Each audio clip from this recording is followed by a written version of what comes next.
4. Borrowings and other liabilities. 5. Union excise duty. Select the correct answer code. A. 14325. B. 14352.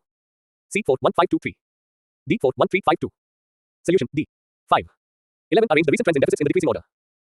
1. Revenue deficit. 2. Fiscal deficit. 3. Primary deficit. 4. Effective revenue deficit. Select the correct answer code. A. 2134. B. 1234. C. 2143. D. 1243. Solution A. 6. 12. The government considers which of the following is the sources of deficit financing? 1. State provident funds. 2. Securities against small savings. 3. External debt. 4. Drawdown of cash balance. How many of the above options are correct? A. Only 1. B. Only 2. C. Only 3. D. All 4. Solution D. 7. 13. Which of the following steps can help to internationalize the rupee?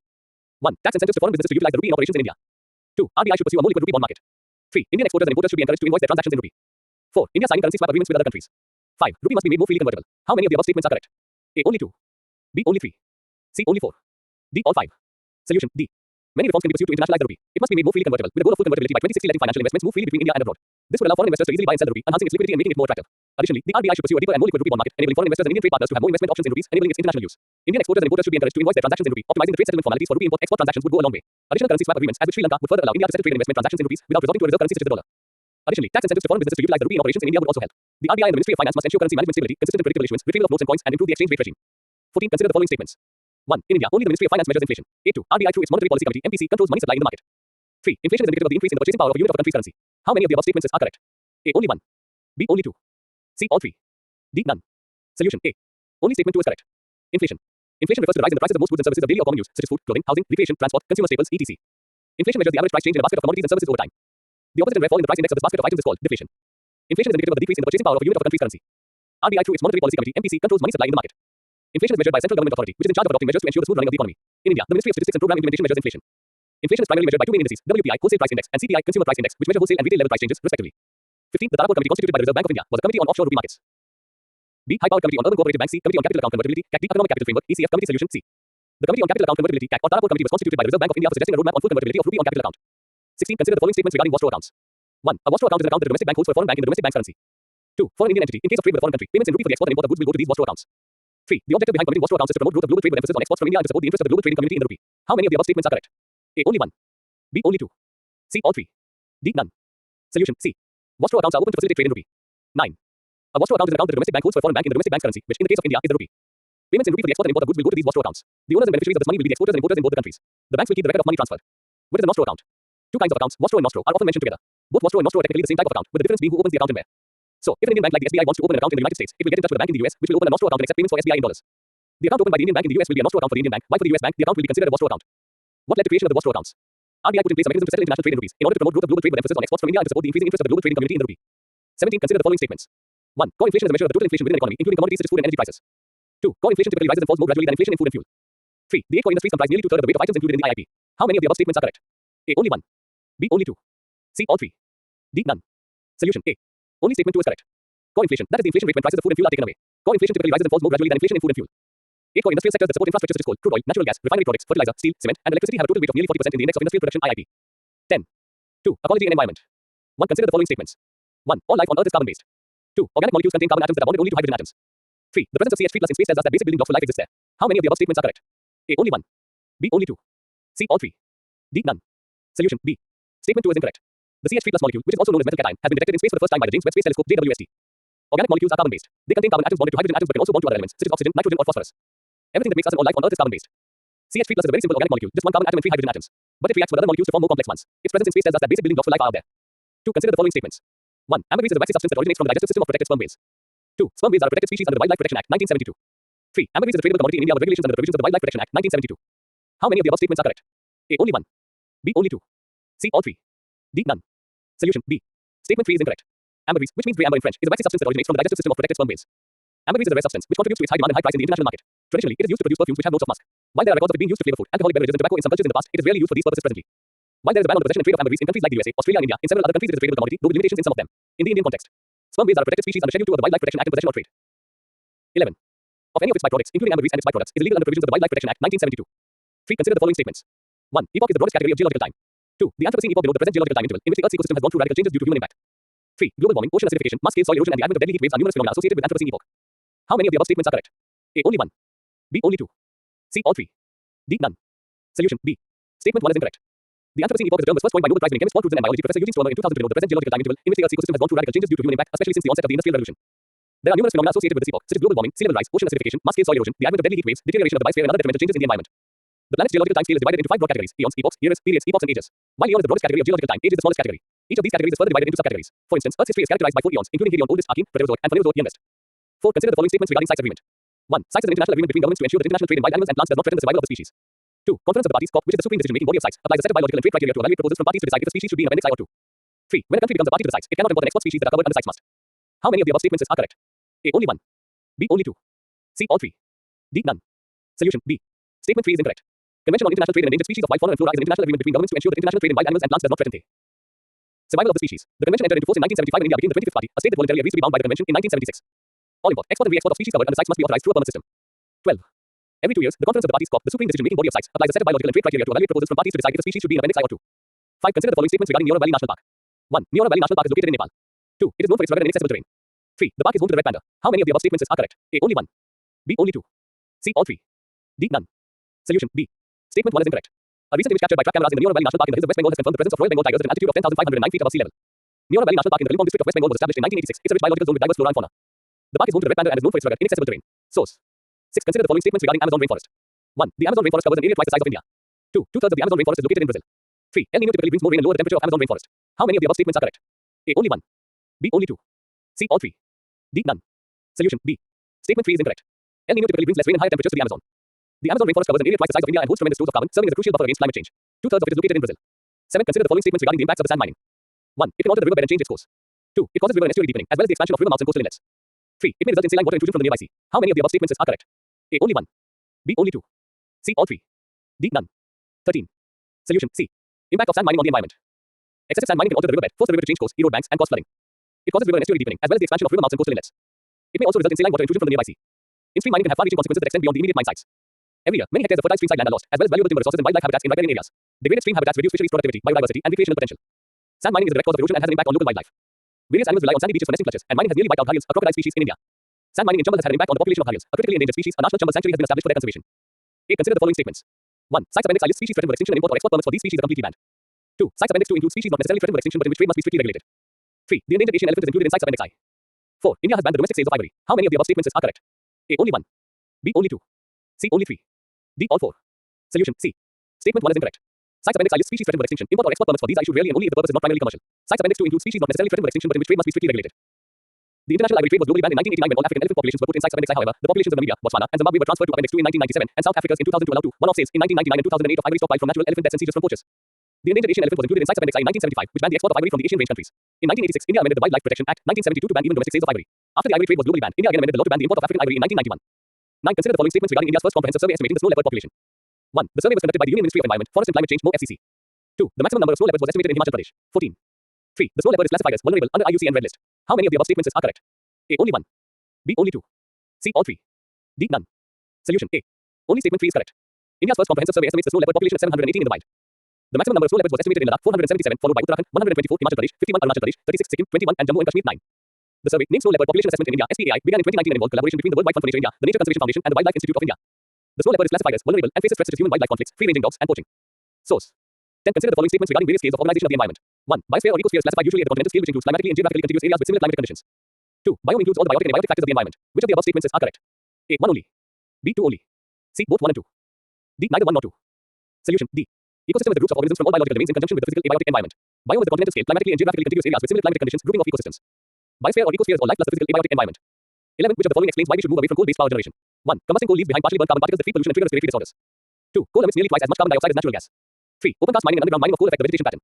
4. There are several occupational hazards associated with coal mining like pneumoconiosis and asthma. How many of the above statements are correct? A. Only 1. B. Only 2. C. Only 3. D. All 4. Solution. D. 15. Coal emits nearly twice as much carbon dioxide as natural gas and about 60% more than oil, on a kilogram comparison having a greater role in global warming. Combusting coal also leaves behind partially burnt carbon particles that feed pollution and trigger respiratory disorders. Environmental issues associated with coal mining, that is air pollution, water pollution, soil pollution, etc. Open cast mining and underground mining of coal affect the vegetation pattern. Several occupational hazards are associated with coal mining: pneumoconiosis by inhaling coal dust, allergies and asthma, noise hazard, etc. 12. Consider the following statements. 1. Green hydrogen is produced by combining the hydrogen and oxygen molecules in water using renewable electricity. 2. The water used in the electrolysis must contain salts and minerals to conduct the electricity. Which of the above statements are correct? A. 1 only. B. 2 only. C. Both 1 and 2. D. Neither 1 nor 2. Solution. B. Green hydrogen is hydrogen produced by splitting water molecules into hydrogen and oxygen using renewable electricity. The process is called electrolysis. Source. 13. Consider the following statements regarding Forest Conservation Act 1980. 1. The legislation empowers the central government to regulate the extraction of forest resources by industries as well as forest-dwelling communities. 2. The act initially provided protection to areas not formally notified as forests by the central or state governments. 3. It is the only act that protects the rights of tribals and forest dwellers dependent on forests for their livelihood. 16. How many of the above statements are correct? A. Only 1. B. Only 2. C. All 3. D. None. Solution. A. Only statement 1 is correct. Forest Conservation Act 1980. This is the legislation enacted to protect India's forests and empowers the central government to regulate the extraction of forest resources, from timber and bamboo to coal and minerals, by industries as well as forest-dwelling communities. A separate act, the Forest Rights Act, protects the rights of tribals and forest dwellers dependent on forests for their livelihood. From 1950 to 1975, about 4 million hectares of forest land has been diverted for various non-forestry purposes.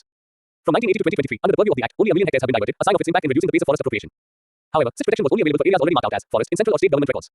A Supreme Court judgment in 1996 in the Government Tirumulpur case expanded the scope of such protection. Under it, even areas not formally notified as forests but conforming to the dictionary meaning of forests were protected.